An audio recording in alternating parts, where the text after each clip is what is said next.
नमस्कार दोस्तों आज हम बात करने वाले हैं भोजपुरी के पावर स्टार पवन सिंह यानी कि एमएलसी साहब के बारे में।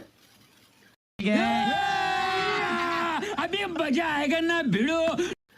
दोस्तों एक रियलिटी शो करते हैं और रियलिटी शो होता क्या है कि उसमें आपके पर्सनल लाइफ के बारे में दिखाया जाता है कि आप पर्सनल लाइफ में रहते कैसे हो, आप जिन लोगों के साथ रहते हो उन लोगों के साथ व्यवहार कैसा करते हो। तो आज हम यही जानेंगे कि पवन सिंह आखिर कैसा व्यवहार करते हैं अपने लोगों के साथ।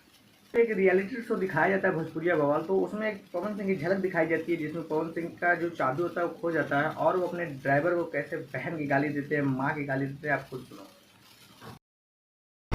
कौन लिया चाबी?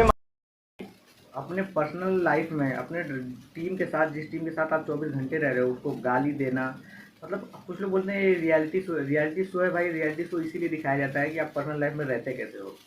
खैर दोस्तों, ये सब तो हमें बिल्कुल अच्छा नहीं लगा। वैसे आप सबकी राय क्या है? आपके जो पावर स्टार आप इन लोगों को कैसे देखते हो? कमेंट बॉक्स में राय जरूर दें। मिलते हैं नेक्स्ट वीडियो में, तब तक के लिए धन्यवाद।